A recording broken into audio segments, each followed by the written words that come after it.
Good afternoon, everybody. Am I audible?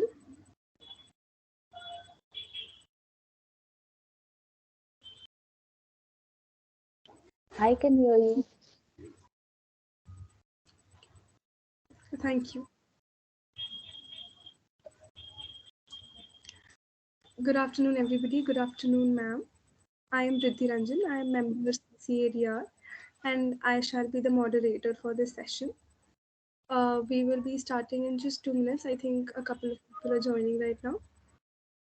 If it's No, not an thank you so much.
Uh, I hope everybody has joined.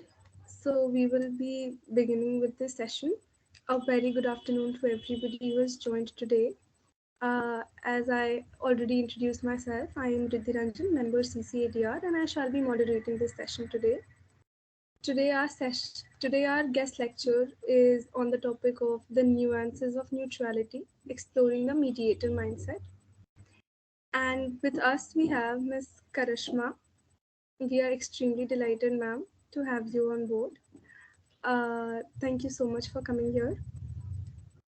Before we move ahead, I would like to tell the participants that at any point, if they're having any issues, they can write to us on the chat box. If they have any questions, I request them to stall those questions till the end of the lecture when ma'am will attend to your questions. Uh, okay, thank you so much. Now we will start with the session. Before that, I think ma'am needs no introduction, but I would like to introduce ma'am. Hello, ma'am. So, ma'am, Miss Karishma Singh is an assistant professor of law.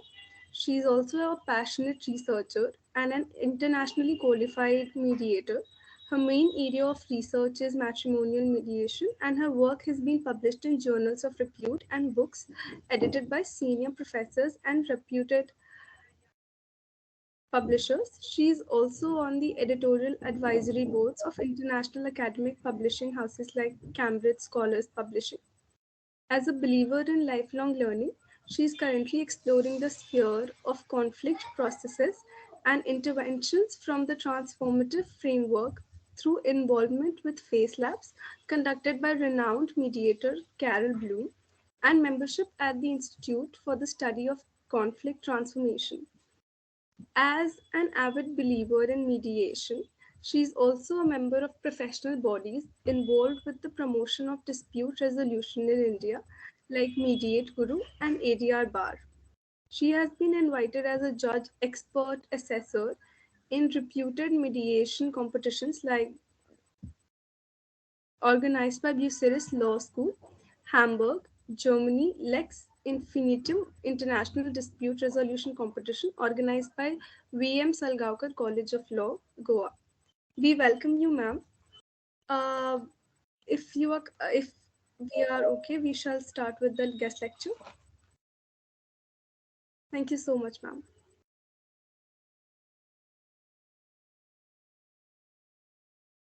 I just realized I had not unmuted myself. I hope now you can all hear me. Yes, ma'am, perfectly enough. Okay. Thank you for that wonderful introduction. Uh, I'm just here to talk about neutrality to and in so many words in 1 hour, just confuse you a little more because that's a concept that a lot of people debate world over, and there are so many opinions about it. I'm here just to give you the many opinions and to help you in a direction where you frame your own. Um, are we going to have blank screens and am I going to just look at AP, HV, EC, AP, or can I see a little bit of faces if people are comfortable with that? Surely, ma'am, I would request the tech team to give camera access to some people.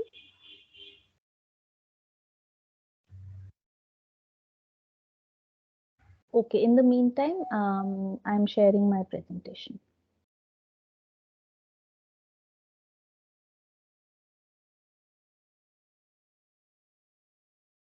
It's okay. It's totally up to the team. If you want to give access, that's fine. If you don't, that's also fine. No, no, ma'am, we are completely fine with it. Okay, so can we see the PPT now?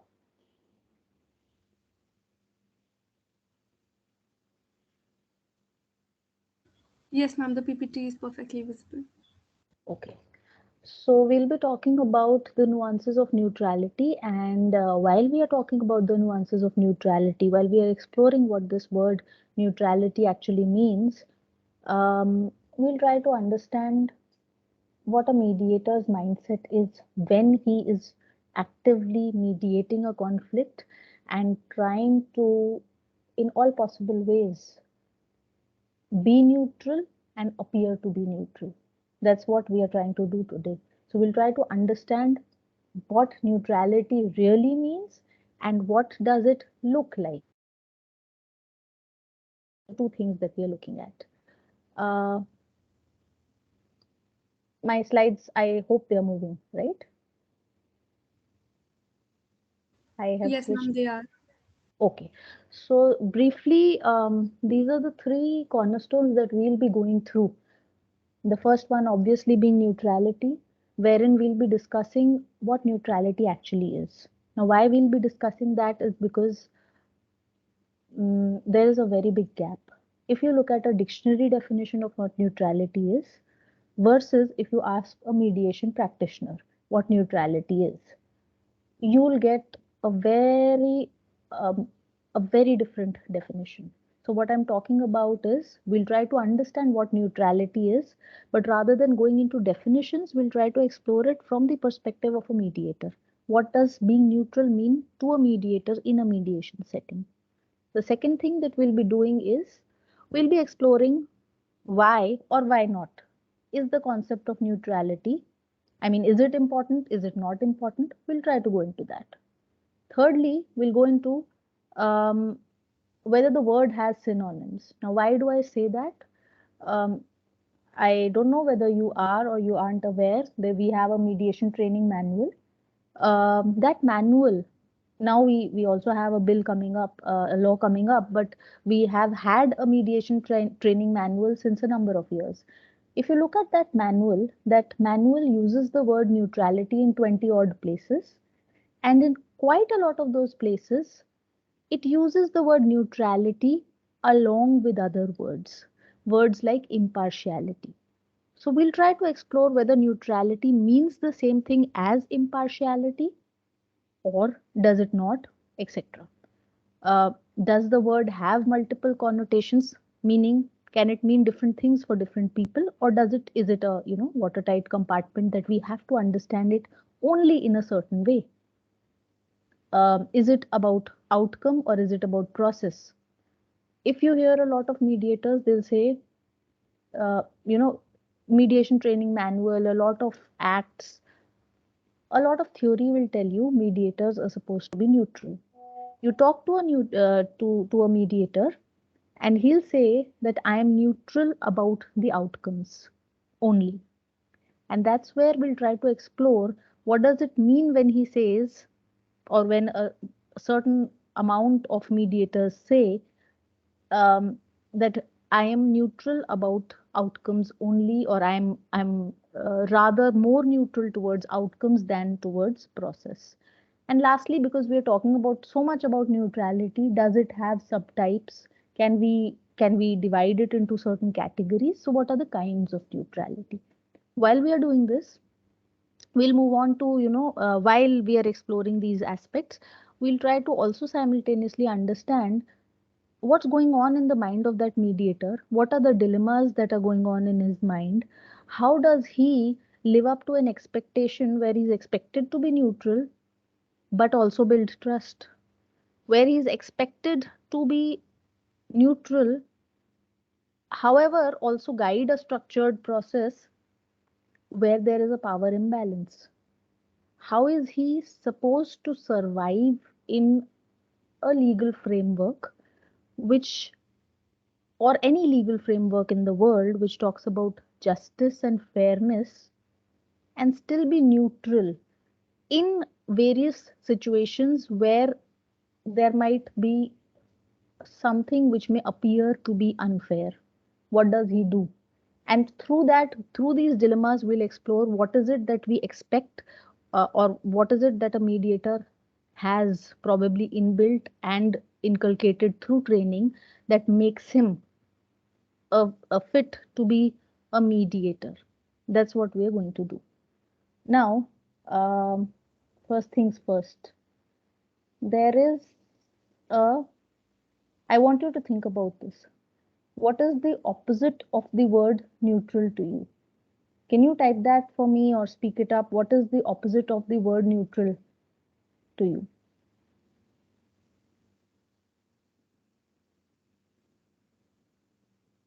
What does it mean? So if I say I'm a mediator but I'm not neutral, can you define me in one word?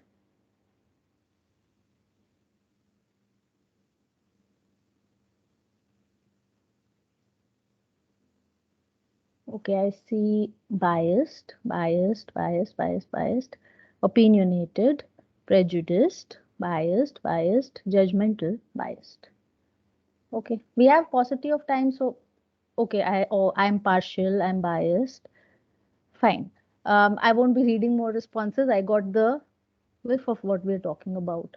So, why I chose to ask you what is the opposite of the word neutral is to make you aware of something that is known as living in binaries.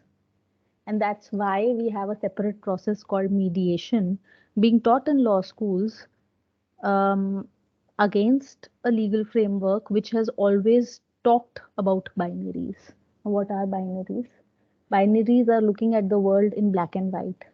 There is always a victim and there's always a criminal. There is always a victim and there's always a wrongdoer. There's always a black and there is always a white. You either win or you lose, right? And that's what mediators don't do. They are not there sitting there to tell you that you're right and you're wrong. So you get the reward, you go home, you get the punishment, you go to the jail. That's not how mediation works. And because mediation is such a different, if I may call it, a different process, this is why I would say that when we use the word neutral in a mediation setting, the opposite of the word neutral, I would disagree. It's not biased, it's not opinionated, it's not judgmental, etc. etc. Now, I am not telling you to agree with me. I'll just go through this PPT and we'll see whether you agree with me or not. But I strongly think that the world is not that way. That if I am not neutral, I will be biased. It does not go that way. Anyway, we'll try to explore that. Uh, as I move on with my PPT, there are certain principles of mediation. We'll come to, what that word neutral actually is and why is it not the opposite of biased. But let's just, are we aware of the principles of mediation a little bit? Yes, no? Okay, I'm hoping that I don't see responses, so I'm hoping that we are. There are principles like voluntariness, there are principles like confidentiality. The process has to have a certain structure. People have to come voluntarily to the process, which means they can leave at any point of time. It has to be confidential meaning uh, whatever is discussed, it's discussed behind closed doors, and once the doors are opened, it doesn't go out. It has to be led by a neutral third party, and people have to self determine. Now, why I put this up here is for you to understand that this concept of neutrality is ultimately very, in practice, it's very linked to the word self determination.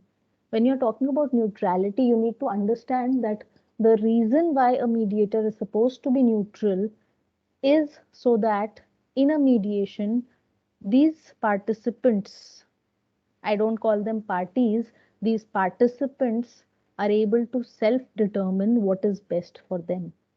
If he is not neutral, he is, as you say, judgmental. He can be a judge, he can decide. So he has to be neutral, right? So in order to self determine, what I'm basically saying is there's an interplay of the word neutrality with the word self determination. But as I see it, self determination precedes neutrality, and which is why this concept of neutrality is a very nuanced, very flexible, not so rigid concept, which might be bent a few times in practice so that people can self determine. How? Let's look at the dictionary meaning of the word neutrality. Oxford says that it means not supporting or helping either side in a disagreement, belonging to a state that thus stands aloof, exempted or excluded from active or passive hostilities, indifferent, not distinctly marked or colored, indefinite, vague, and indeterminate. Now, I have a problem with that definition. Why? Because if I, as a mediator, am not helping, if I am indefinite, if I am vague, what am I doing sitting there? If they can decide for themselves, they can decide for themselves. If I go by the rigid um, definition of this word, if I'm not there to help, then why am I there? There is no purpose of me being there, which is why I say there's a very big difference between practice and the definitions that we are offered. Now, again a little bit of thinking for you to do. There are certain values listed right in front of you, right? I am Riddhi, I'm wondering because I am going a little fast, and which is why people will not be able to relate. Am I supposed to wind up exactly at 4, or can I get 10 minutes extra? Um, yeah, am I audible? Yeah. Yes. Ma'am, there is no problem. It's all upon your, Okay. your will. Okay. If you want Thank to, you can go ahead. Yeah. Yeah, because yeah, thank you. Because I was supposed to go for 1 hour, but we started a bit late, which is why I'm worried. That's why I No, asked. no, no issues, ma'am. We can extend it 10 to Okay. 15 minutes. That's not an issue. Okay. So you see, uh, some values listed right in front of you: authenticity, achievement, adventure. Not all of it will be important to you. You will have a certain value system. It might be different from mine, it might be similar to mine.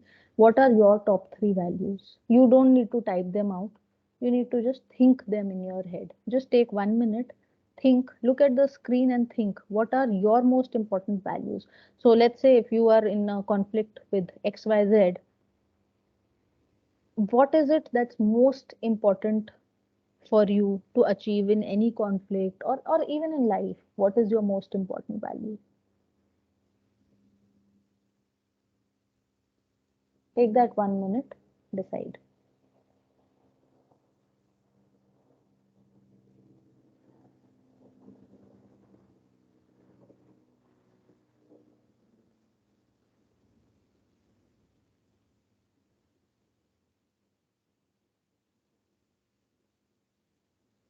Now, I just want one answer on the chat box. Is there somebody who has no values at all? I mean, who could not choose any? I'm not saying who thought all are his values. I'm saying, is there somebody who thinks that, I have none? Maybe I'm not saying choose from this box. You can have other values, but is there somebody who says, I have no values at all? None of these, or none at all. I'm that open minded that, I can be that flexible. Anybody? Okay, some people say yes to no values at all. Is that so? Can I hear a few if the technical team just gives access to one or two people who say yes? Can I hear a few opinions? Why do we not have values?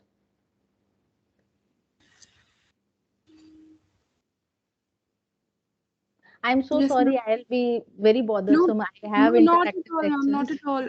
The access has been given. Actually, we're waiting for somebody to come up and say that the Okay, connection is actually, I think, quite poor from my end. okay, no problem. So I see three. I see you, Shubham Yadav. If you want to, I mean, it's Vishwas has raised his hand if he wants to talk. It's not compulsory to talk, but anybody, if you would like to unmute yourself and just. The access is given to, I think, Mr. Vikas, Mr. Agarwal. I think the access is given to you. You can unmute yourself and speak.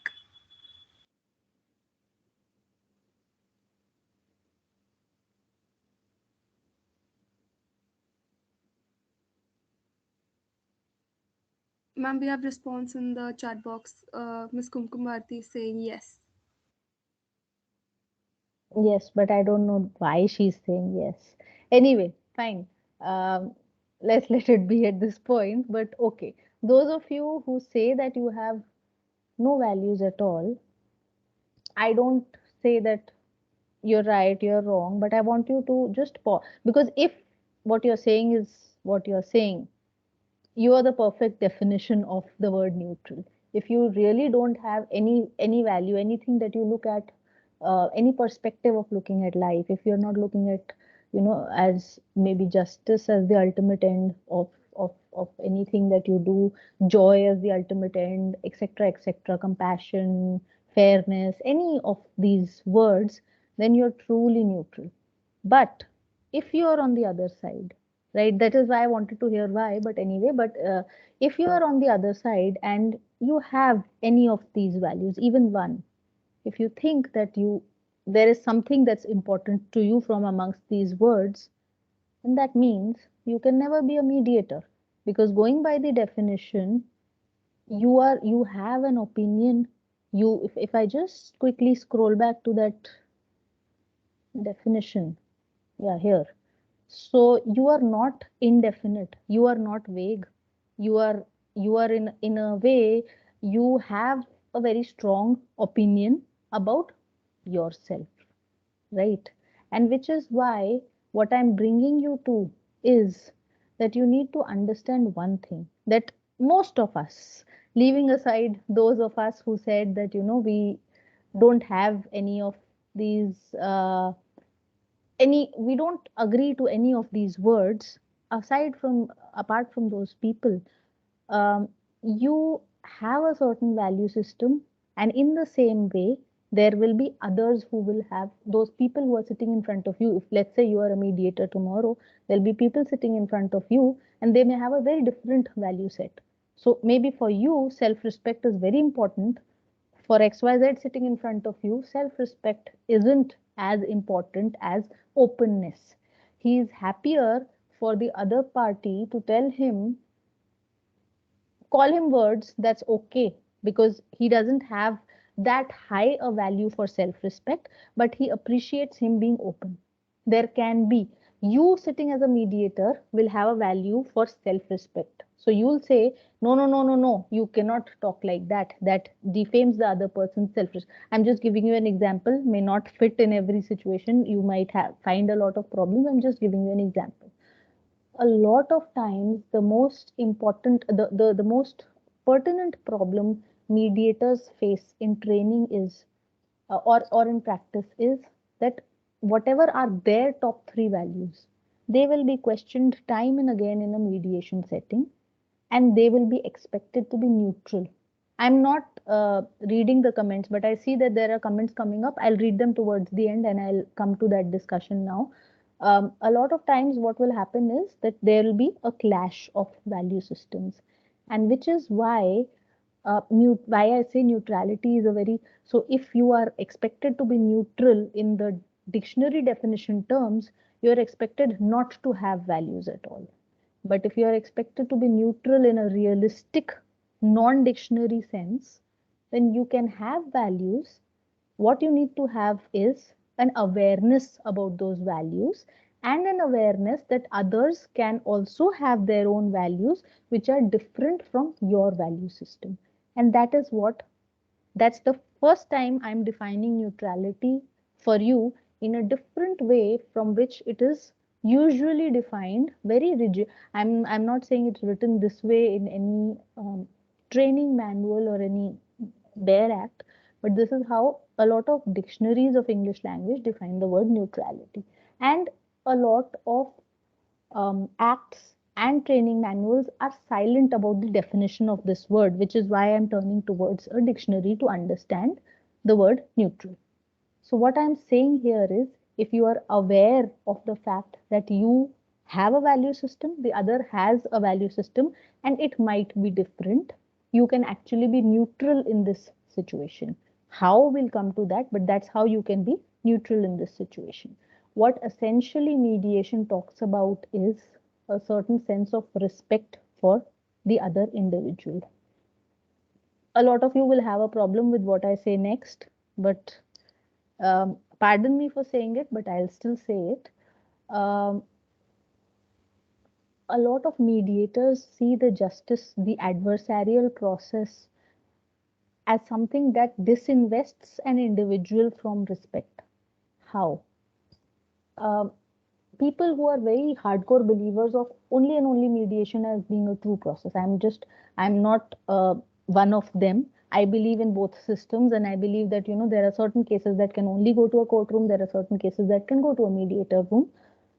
Those who believe only and only in mediation will say that courtrooms disinvest you of your individuality. They make you a victim, and then the judge decides for you based on a based on a system of norms which exists and which people believe in, or whether they do or they don't, society by and large believes in that system, and that's that. So nobody asks you what do you want. Maybe sometimes, let's say I talked about a value system. Let's say for me self respect is very important. Somebody slapped me in public. I might be compensated in a judicial system, but nobody will tell that guy to apologize to me. That's something that I can ask for in a mediation setting, right? You may not, most of us are sitting here in a law school. We may not agree with what I'm saying, but that's a perspective that mediation gives you that stance where you can ask for what you want, and which is why mediators, again, a very problematic thing, uh, a lot of mediation training will tell you believe in these three tenets, right? Everyone is okay, everyone can think, and everyone can decide. And this is the second time I'm defining neutrality for you, that if you are actually neutral, then you are not what the dictionary says, but at least you are someone who believes that you have an opinion. Yes, okay, you can have a very strong opinion, a very strong emotion for that matter. Fine. But you have to believe that the people sitting in front of you, they are okay. They can think for themselves and they can decide. However, that doesn't mean that uh, you're not required. You are there to provide that structure because they are agitated at the moment, because they are annoyed at the moment, because they are possibly not neutral at the moment. You can provide that structure, but believe in their strength of deciding and let them self determine. When I say self determine, you'll read self-determined a lot of times in textbooks. Nobody tells you self-determined actually means Informed decision making. It doesn't mean go into a mediation room and say, I have decided I want this, that's it. You're not informed of all your choices. You're not informed of what the other person's stance is. You've not even had a dialogue. That's not self determination. Self determination comes from a position where you have taken a decision, but it's an informed decision. However, you can decide. That's where I'm coming from. And it is in this sense that now we will actually conceptually try to understand what is it that I've been talking all this while. What is neutrality and why is it essential?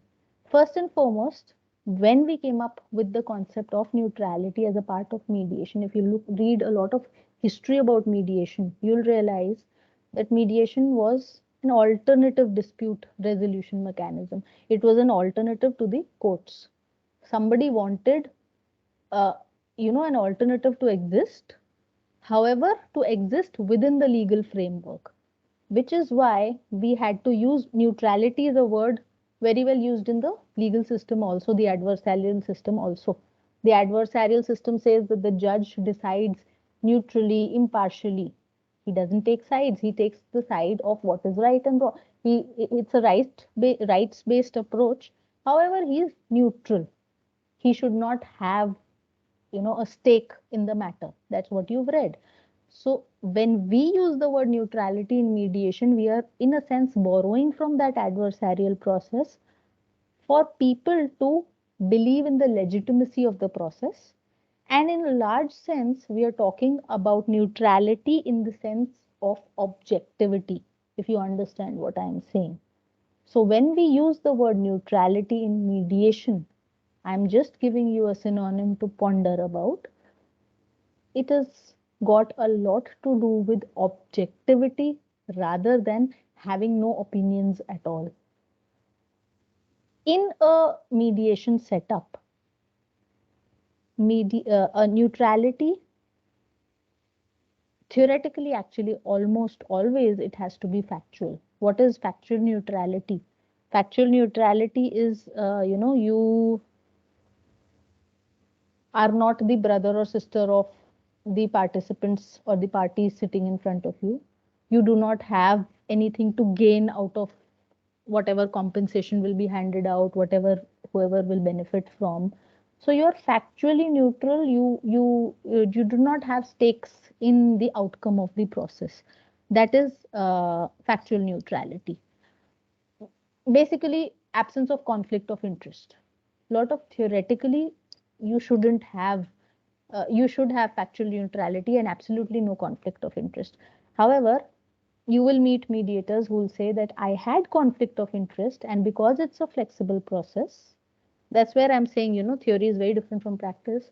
I had conflict of interest, but because it's a flexible process, I informed the parties that I have a conflict of interest. I already know party XYZ. But if you believe I can still sit here neutrally and guide you, please sign the agreement to let me mediate. If you don't believe that, it's a voluntary process. Please hire somebody else. So, factually, theoretically, that factual neutrality always has to exist. Practically, also, most of the time it does, but it is not a hard and fast rule. What is mental neutrality? It's talking about a state of mind. Do I not have any biases at all in life? Do I have no views at all in life? Do I have no prejudices at all in life? If I don't, I am a neutral. But if I do, I'm not a neutral. Again, theory says I should have no biases. Practice says, or self-awareness says, everybody, to a small or to a large extent, to some extent, will have views, biases, tilts. They'll have soft spots for certain things. They will exist. Which is why when I talk about that state of mind, I what I'm bringing home here is that you do not necessarily have to have an absence of any biases in order to be known as a neutral or to be called or termed as a neutral. However, you have to have awareness of that bias. So if I am a female and I'm mediating let's say a divorce proceeding. There's a divorce proceeding. It's now being referred to mediation, let's say, and or they have volunteer, whatever, it's court and next court referred, whatever it is. They're in a mediation room. I'm a female. I know the lady has been beaten. It's an established fact, but they're sitting there. They're trying to reconcile that marriage. I might have a bias towards the lady or whatever, but if I'm aware of that bias, I can still be a neutral. That's what practice tells you. Theory doesn't tell you that. Theory says that, you cannot have, you have to be neutral. You cannot have a bias at all. Which brings me to the last and the only truly validated tenet, that is neutrality measurable? Yes, neutrality is measurable. How do you measure neutrality? How do I behave? Now I know I'm a woman and I have a certain prejudice. I How do I behave in that mediation setting where I'm aware of my bias? If I conduct myself in a way where I'm I'm being equidistant or whatever you choose to call it, I'm being very much there, very much aware of my bias. However, I'm not letting that bias intervene or not actively suggesting solutions, instigating parties, not behaviorally depicting my bias. I'm measurably neutral. And that is what we require in a mediation setting, that we should be self aware and we should be measurably neutral. When we say measurably neutral, that is where the word, if you go by theory, that's where neutrality is synonymous with the word impartiality. So when you are measurably neutral, when you are perceived as neutral by the people sitting in front of you, you are impartial. And which is why a lot of, I hear a distortion, which is why a lot of this training manual that I was talking about, it says that you have to be neutral and impartial. Neutral you may or may not be in a lot of practical situations, but you have to always be impartial. If you are partial, you cannot be sitting in that setting as a mediator. Which is why that measurable aspect of neutrality, which is impartiality, is actually what we require. And when we talk about, a lot of books and a lot of theories talk about neutrality, a mediator being neutral, we are actually talking about a mediator being impartial. He may or may not be neutral, at least mentally, that second and that first point, but he has to be measurably neutral, which means he has to always, as a matter of fact, be impartial towards both parties. Very quickly, have we heard? If we haven't, I'm not sure how many of us are from which year of law school. There is a short story in, I think I'll have to go a little fast now. There's a short story in the Mediation Training Manual of India. It talks about two sisters who are quarreling over an orange, right? I'm coming to what we just learned, that impartiality and that neutrality, through an example now. There are two sisters, there's one orange at home. They are lazy, they don't want to go out and buy a second orange, but they both want the orange. What do? They argue. Mujhe chahiye. They argue over it, they fight physically over it, but they want to snatch the orange from each other. In a litigation setting, we already know what will happen. I mean, just an example. One will get the orange, one will not get the orange. Somebody has to win, somebody has to lose. The mother, as always, she intervenes and says, "Stop arguing. What do you want? You want the orange." But she's a mother. She's not a judge. She has emotions. She's not neutral. So she cuts the orange into half and she gives out half and half to both of them. This is where a mediator would probably, if I would have time, I would ask you to really think about whether this lady, the mother, if firstly I would ask you to think about, if you were, and don't answer me, just think about it, if you were one of the siblings, how would you feel?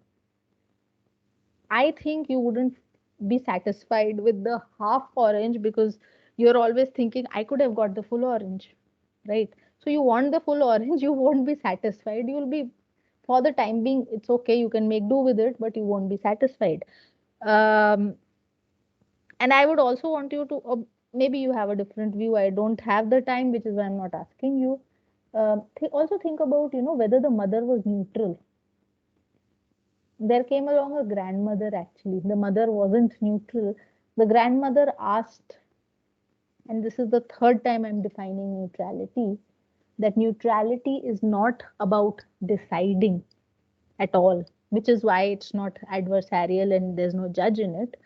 Um, what she, what the grandmother does is she asks the two sisters, why do you want the orange? One says, I want the pulp, I want to make juice. One says, I want the peel of the orange, I want to make whatever she wants to make. She says, fine, you take the pulp, you take the peel. It's just one orange. Seemingly incomprehensible problem. One would win, one would lose, but now both, that scarce resource has become more than enough for both. And this is where uh, mediation comes in, and this is where neutrality comes in, that do not decide, ask a lot of questions. So I say here that for the third time I'm defining neutrality. Neutrality is about being non-judgmental, right? So I would not decide for them, I would ask them why do they want that orange. However, neutrality can have a lot of subtypes.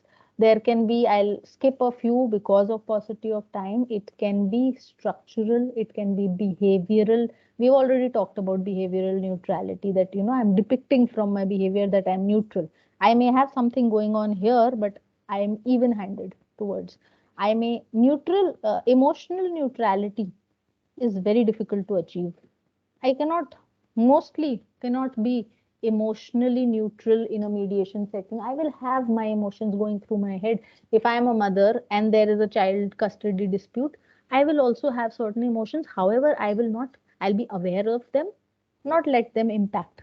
I can be neutral, but I may not be emotionally neutral. I said the word has a lot of connotations. Perceptionally neutral, most of us aren't. I wanted to go through another story to explain this perceptionally neutral, but most of us, it's almost impossible to be perceptionally neutral. Linguistically neutral, when you talk about mediation training, linguistically neutral is what you're taught most of the time. So if somebody is saying he's a liar, you rephrase it and you say, okay, so you don't agree with the other person.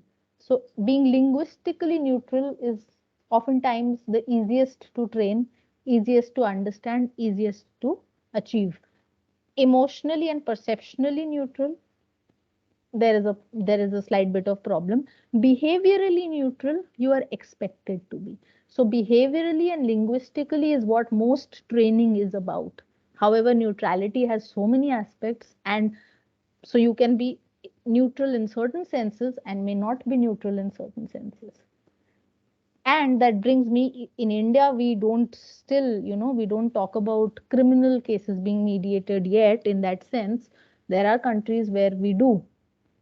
And there is a famous quote that if you are neutral in a situation of, and that mostly happens in criminal cases, if you are neutral in a situation of injustice, or let's say we are talking about a domestic violence case.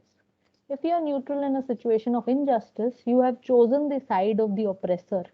If an elephant has its foot on the tail of a mouse and you say that you're neutral, the mouse will not appreciate your neutrality.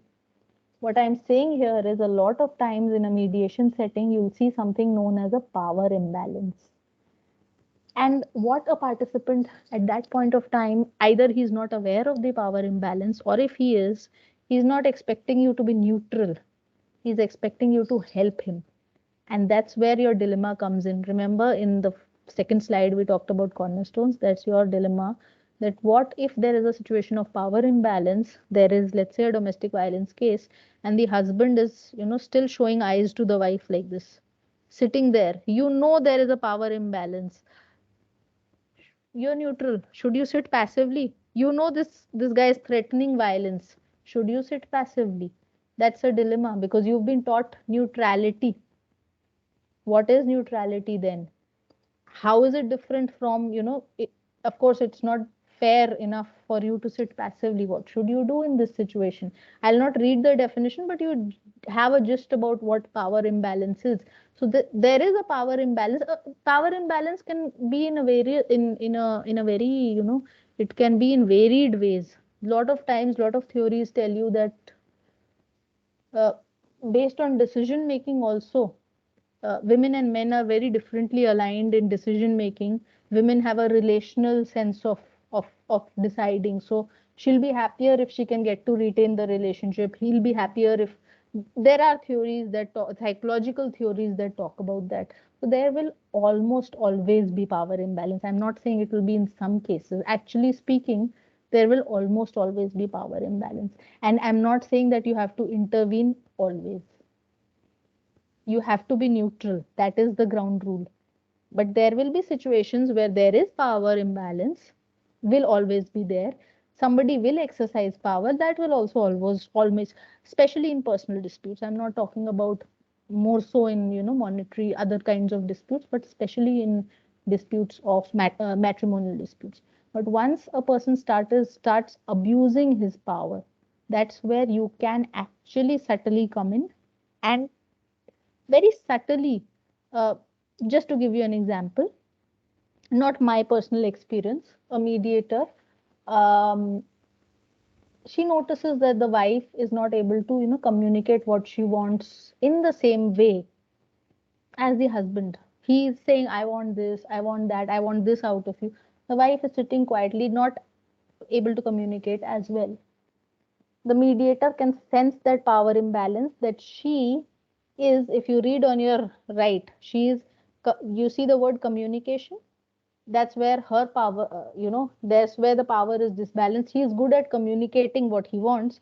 She has learnt over a period of time not to communicate well. That's where caucus sessions come in. She takes the party to a side, says, would you feel more empowered if, let's say your mother can come in with you tomorrow, your friend can come in with you tomorrow. She suggests, right? She's not being neutral, but she is trying to balance power. It's only when power is hugely disbalanced that you cannot intervene at all. Actually, mediation cannot go on. But largely, there will be a disruption of power, and your neutrality, most importantly, in a situation of power imbalance, will go haywire, and you will have to intervene. How much, how, it's totally up to you, but there will be a nuanced concept of neutrality. You might behaviorally not depict it, but you are aware of the power imbalance and you come in certain ways, and you give that certain push that is required. This push that you see in this figure. Again, I don't have time to go into it, but that certain push that is required, you give that push and you let them then still self decide. We'll be not be watching. I want you to, if you can actually copy this, just watch this link at home, and just one question to answer. I'm not telling you to watch it, uh, cannot ask you to watch it right now, but if you have ever had a conflict, actually think about it, and think about that situation in your head. Most of the times you'll realize, when you're thinking about a conflict, that there will always be a hero and a villain. I i would have, if I would have time to go through this, I would have. You will always, almost always be a hero in a situation, the person who's oppressed, and there'll be some wrongdoer who's oppressing. There is a small little anecdote that people talk about in mediation trainings, which is that, they people's sense of self develops out of something known as a narrative fallacy. Now, just a small anecdote. There is um there is a couple who were trying to build a good house for their kids. They don't want the kids to experience what they've experienced in their past. They're living happily. And suddenly, the sister of the husband, she's having a divorce and they want to support her. The daughter says, please don't bring in this sister in law because she's an alcoholic. She doesn't know what she will do once she's drunk. Don't bring her in. The parents don't listen to her. Her side of the story is that um I was the hero, I was suggesting something. However, they didn't listen to me. Husband, they, of course, they bring in the sister-in-law to their house and then she starts misbehaving. The husband thinks, I'm the hero, I brought my, sister, I'm trying to save her from that broken marriage and abusive marriage, and my wife is not cooperating. She is the villain here. I am the hero and the victim. The wife thinks, I had also agreed to bringing the sister, so I was the active participant. I had actually talked to her, so I am the hero. But now she's dirtying my house. I have to clean up after her. I am the hero and the victim, and the other is the villain. Now, this situation of calling yourself the hero and the victim, this is what narrative. Remember the first slide, we said we view the world as binaries. We'll always view, I'm the hero, I'm the victim, the other is the villain. That's not always true. And there is a sub branch of mediation known as narrative mediation. That's what I am referring to here, which says that there's something known as a position call. That's where, neutrality, mm, that's where you disembark, you move away a little bit from that stance of neutrality and try to destabilize a position call. um, the daughter in this case, what she did is she talks to her father. The mediator makes the daughter talk to the father and says, just try to explain what you are undergoing. And the daughter, the mother says, I'm the, I did so much good, nobody's listening to me. The father's saying the same thing, the daughter's saying the same thing. But when she talks to the father, she says, you're not acting like yourself lately.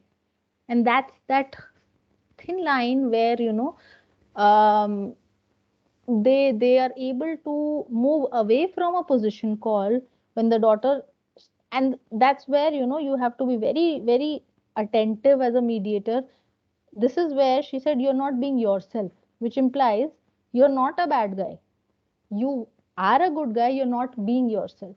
It doesn't take the father away from that position call of himself being a hero. And that's where mediation, a mediator comes in and lets conversations flow. uh, Basically, there are situations, what I am saying is, there will be people sitting in front of you who will be talking about their stories where they are the heroes and the victims. There will be people sitting in front of you where you can clearly see that there are power imbalances. There will be situations in front of you where, in fact, people will even ask you, you provide a solution to us, we see no solution. There'll be a lot of situations where this idea of neutrality that we have will be challenged.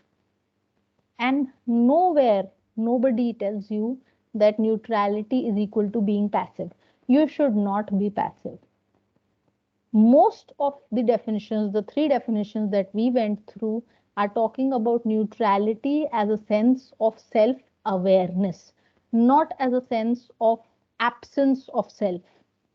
You have a certain self, you have a certain image of yourself, and you're aware of that image, right? So, when you hear someone saying, I need help, as a neutral third party, you listen carefully. And what listening carefully will be is not providing that help at this moment. You're there to help, but somebody said, I need help. Okay, okay, okay, let's do this. That's not what you're there to do. You ask a certain dumb question. What does help mean to you? That's where you're being neutral, because you're not coming from a position of judgment where you think that you know what help means. You don't know what help means. Maybe help can mean a different thing. for this person. This person can have a very different sense of fairness, a different sense of justice, a different sense of value, a different sense of what he needs when he says, I need help.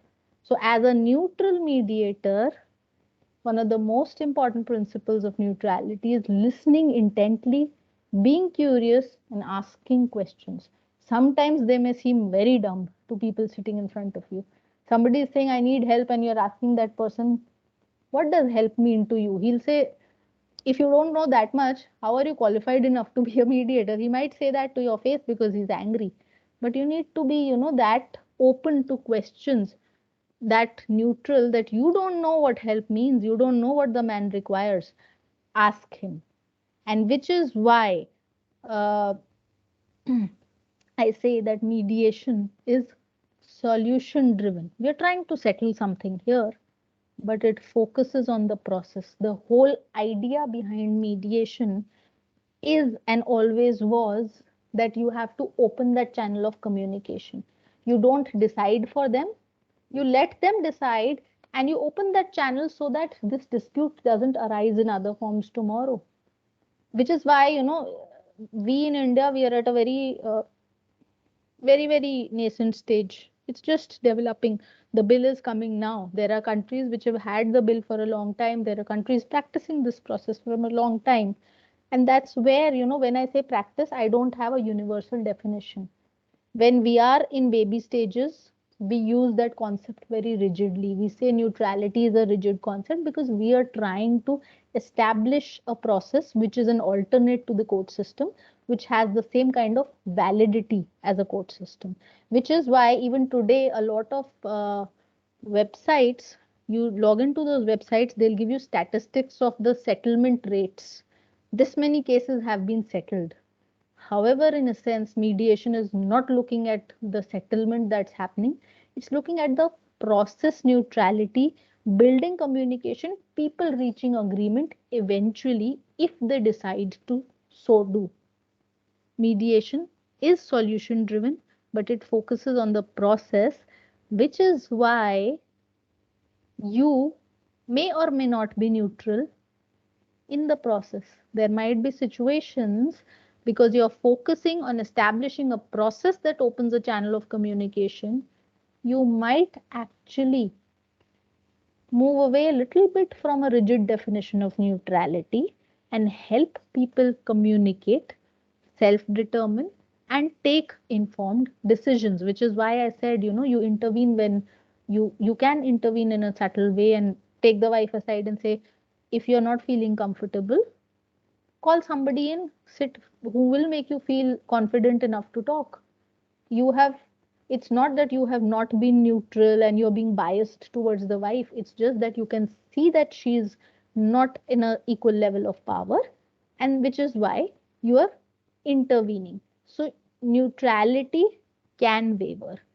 And um, almost towards the end, you will most likely by now be very thoroughly confused about what is neutrality.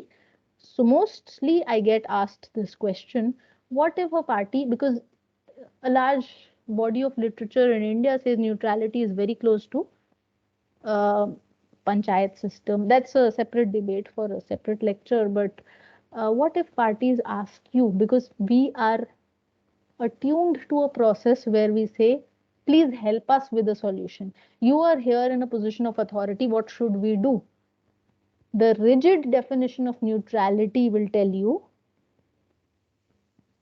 you cannot suggest a solution. You are neutral. You cannot decide. But there's a difference between saying you cannot suggest a solution and saying you cannot decide. There are two definitions in front of you. One is from the Singapore Convention, which says this Article 2 definition that you see of mediation. This definition, the last line says that mediation is lacks the authority to impose a solution upon parties. It doesn't say it lacks the authority to suggest a solution. You might actually, when you, so it's not a hard, it's a very flexible process. You do not have the authority to impose. You cannot say, please go home, this is settled. You have to let them decide, but you can suggest. That too, it's not from your own free will. If you are asked, if you are asked to suggest, you may. And that's where again neutrality bends. Even your mediation bill, the upcoming mediation bill, the parties shall be informed expressly by the mediator that he only facilitates in arriving at a decision, and that he may not impose any settlement, nor give any assurance that the mediation may result in a settlement. So again, the word impose. Suggestion is nowhere barred. So when you look at neutrality from that perspective, in India, a lot of, again, I'm giving you the example of India because I'm saying countries where the process is still coming up. We are trying to establish a process which is almost at par with other legal processes.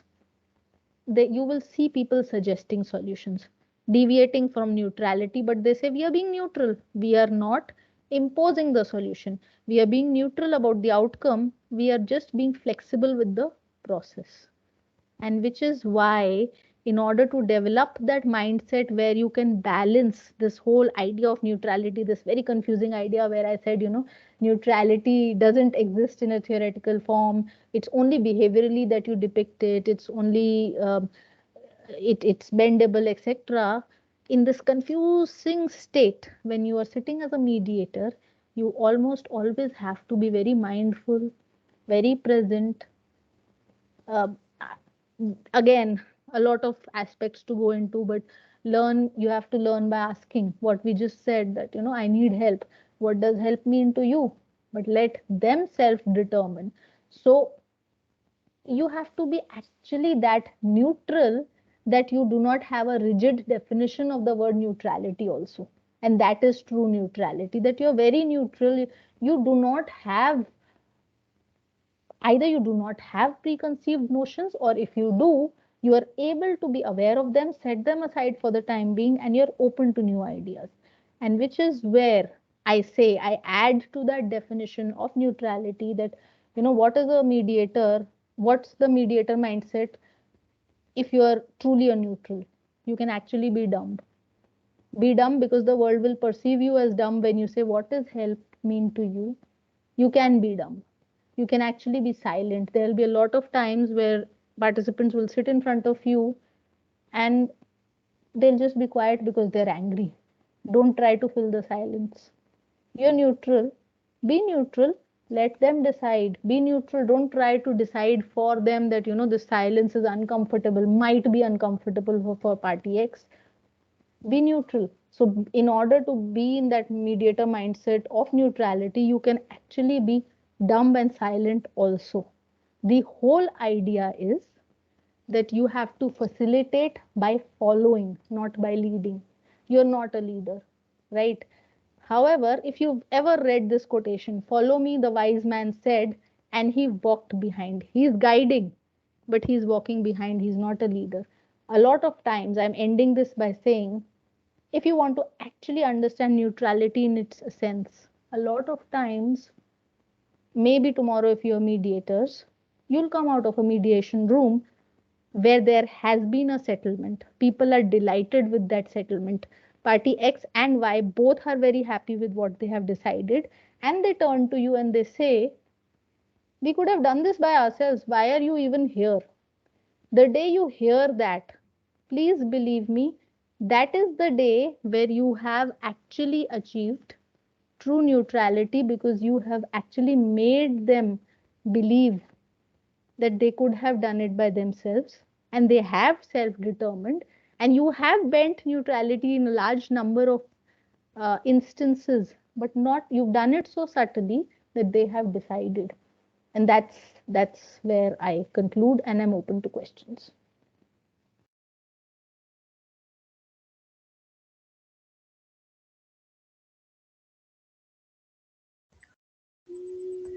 Thank you, ma'am.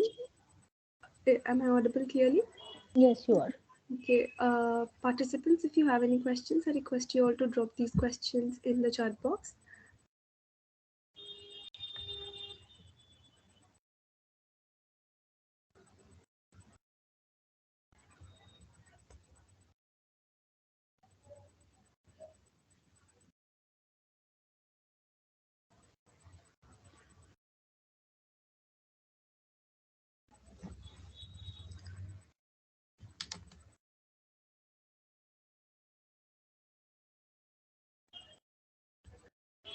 Ma'am, there's a question from a participant.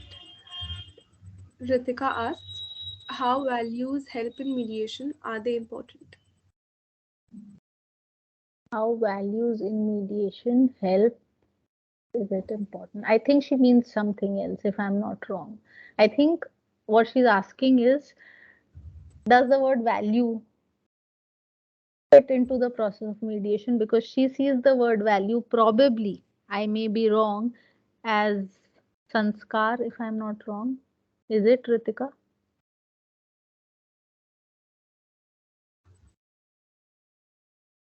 Are you seeing the word value as apne kind of? Right. Thank you. So, if you are seeing the word that way, that's not how I mean. There is a different uh, definition to the word values here. We are not talking about sanskar. We are talking about a value system that people have.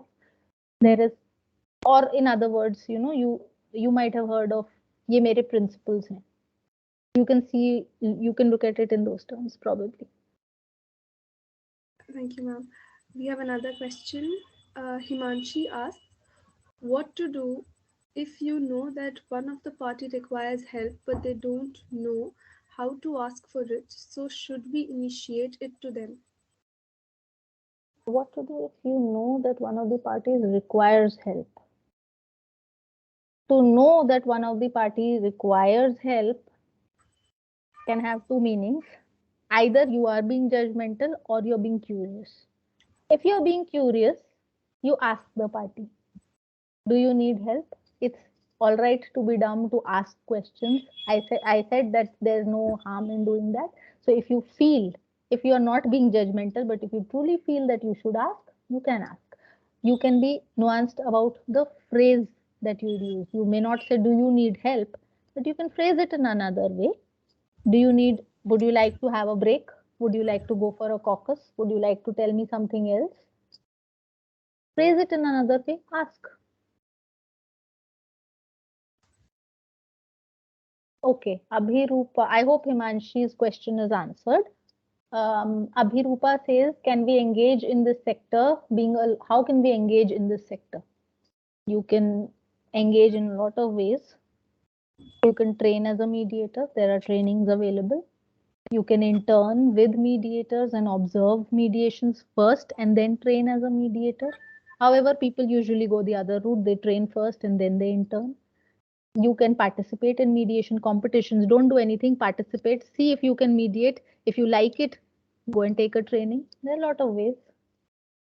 Ishita asks, I'd like to ask how neutrality is being promoted in the draft mediation bill. Like, are there provisions in the bill which suggest the structural flow of a mediation session which helps? The word neutral is, I'm being fast. I know I'm skipping words because I can see the time. The word neutral, I don't see that in the bill, right? But yes, it's a structured process. They're talking about a structure. However, actually, the stance, you would not see it in a sense in which I am talking, because again, we are trying to bring it as an act so that people believe in the process. Even today, you go to a courtroom, people have been referred to a mandatory mediation, and they go there. They're saying they're voluntarily going there. They're not. So um, it's not in that sense that that word is used there. As of now, eventually we'll reach there. How is impartial different from neutral? Neutral is up here. Impartial is behaviorally depicting that up here I don't have bias. So a lot of times, right now I want to leave, but am I depicting? Yes, I am depicting it. If I wasn't, I was being impartial. Thank you so much. How can we train in mediation? If you could kindly guide us. There are a lot of trainings available. Um, our courts, our high court also trains. I mean, it totally depends. But what I would say is surf the net for an IMI accredited training, right? IMI.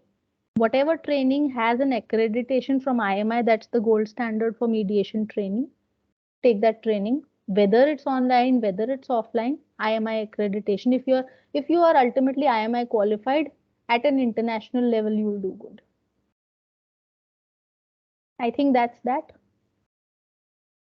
If you still have questions, please feel free to forward these people and they can bother me and I'll answer. Right? Surely, ma'am, surely. Thank you participants for your questions. I think we are not taking any questions anymore, and we've come to the end of this session. First of all, ma'am, thank you so much for an amazing session. I would like to thank you from on behalf of Team CCADR and our participants. While listening to you, I could actually imagine myself in the shoes of a mediator, and I would actually thinking about how I can depict myself as a neutral person in times when I have to, be a mediator and solve conflicts. So I think this was very nourishing as a lecture. I also felt that this session was very interactive. So thank you so much, ma'am. I hope that we will be connected, and Team CCADR and we will have future events together. So thank you very much, ma'am. Thank you participants for joining in. It was a wonderful session. Thank you all. Thank you.